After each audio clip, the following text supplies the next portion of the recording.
What are some NSFW history facts that don't get taught in school? If you look up Edward Russell in history books or even Wikipedia, you learn about his military service, including Admiral of the Royal Fleet for some famous battles. What they don't teach is that he threw a party so epic it's still being talked about 300 years later. In 1694, he threw a party for officers, and with 6,000 guests coming, wanted to make it special. So, he made the world's largest cocktail, drained the garden fountain, and used that as a giant punch bowl with hundreds of gallons of liquor, over a half-ton of sugar, thousands of lemons, etc. He hired bartenders to paddle around in boats, scoop it up, and serve it to attendees. At some point, it began to rain, so they put a tent up over the fountain to prevent it getting watered down. About a week after they started, they had drank every last drop, the fountain was dry, and the party was over. Powdered wigs were invented to cover up head sores caused by syphilis. The father of microbiology, Antony van Leeuwenhoek, was the first to examine semen under a microscope immediately after ejaculating in his wife. Alexander the Great had 361 concubines, official prostitutes, 4 more, and he would have one for every day of the year. During the Age of Sail, anytime a large ship would come into port, the men often wouldn't be allowed shore leave for a few days, so you would see small boats packed with prostitutes heading out to the ship at mooring. Larger ships of the line would have over 500 men aboard, so there could definitely be a couple hundred ladies brought aboard behind the captain's back. And with virtually no privacy aboard, you would have spaces in the ship with hundreds of couples going at it at once. There were definitely a lot of captains that didn't allow any women aboard, so the sailors on those ships would just have to wait until they could go ashore. There was a Greek general who was supposed to lead a major expedition to Sicily. The night before he left, he got wasted, and walked around Athens with his other drunk friends, and knocked all of the penises off of the statues in Athens. This caused him to be arrested. He missed the expedition, and they lost almost all of the men they sent to Sicily because only he knew the plan well enough to pull it off. Ben Franklin was a super sex freak, and loved to tell younger dudes to have sex with old women. Catherine the Great had a parlor room filled with explicit, erotic furniture she commissioned personally. We're talking blowjobs carved into chairs, an end table where giant dicks torrential cum shots were holding up a marble countertop, a woman getting eaten out by a demon on a throne. Homegirl had taste. French President Félix Faure went out via death by blowjob from a mistress. Edit, fixed spelling. Roman brothels had pictures of the prostitutes' specialties above the door to their room. And Frank's diary talked a lot about masturbation, but most of it was edited out. President Lyndon Johnson was obsessed with his dick, and loved to show it to people. He called it Jumbo.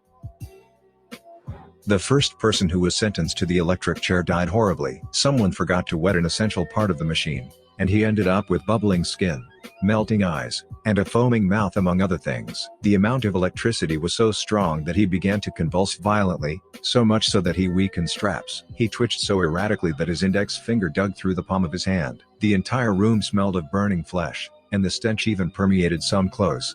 Many people who came to see had fainted during the execution. But do you know what's even more horrible? They heard him wheezing after they turned the electricity off. Edit. Thanks for the gold and silver. The German army was given methamphetamines during their invasion of France/Belgium/Netherlands in 1940. This was the other part of Blitzkrieg that isn't really talked about. For the first 3 days the German army advanced without rest. No stopping or sleeping for 3 days straight. If you got tired they just gave you more meth there.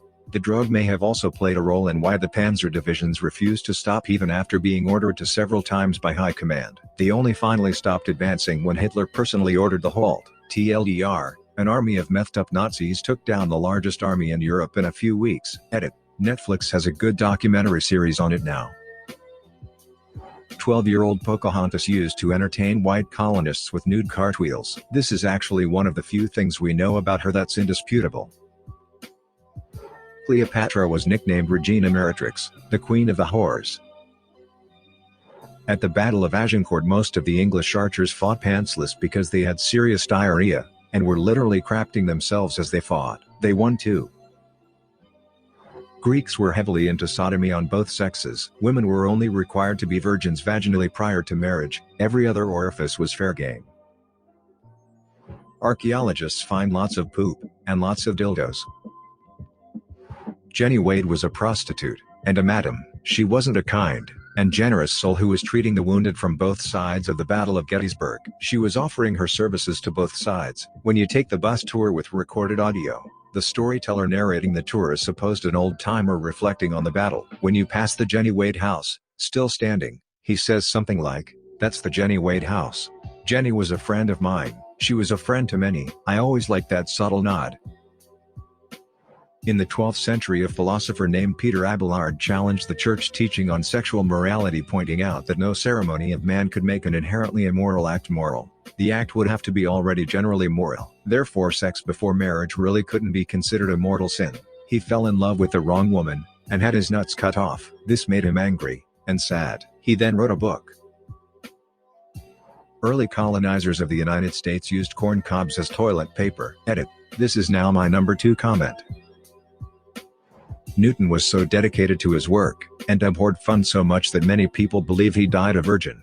At 87 years old, and by work I don't mean revolutionizing physics, and inventing calculus, I mean alchemy. His main focus was turning lead into gold, and making the philosopher's stone.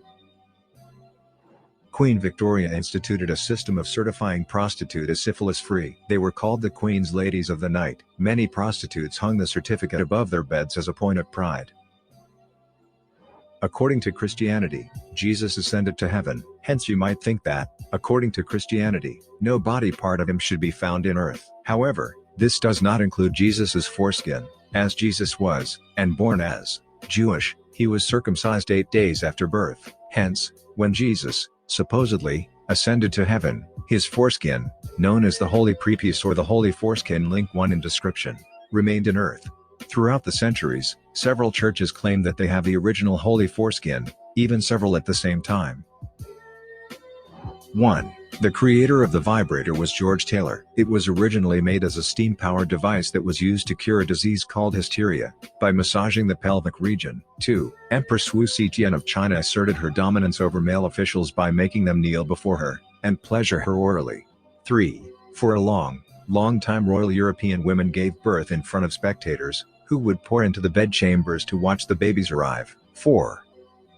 Plymouth colony of British North America, New England, convicted, and hung a young man committing bestiality. It was one of the first hangings in the New World. The 16-year-old Thomas Granger was hanged to death for indulging in buggery with a mare, a cow, 2 goats, many sheep, 2 calves, an ostrich, allegedly, and a turkey as mentioned in the court report from 1642. His hangman was one John Holmes. 5. Nelson Rockefeller, former vice president of USA, suffered a heart attack, and died while having sex with his 25-year-old assistant. He was 70. The political smear campaign against Marie Antoinette involved a lot of dicks. D. João VI, former king of Portugal, had a royal masturbator. In any history course, the rampant raping done by most occupying forces around the world, e.g., Japan in World War II. Napoleon would ask that his wife, Josephine, not bathe for several days when he knew he would be coming home. My man's like a stinky lady. Subscribe and turn on the notification bell for more stories delivered to you. Thanks for listening. See you later.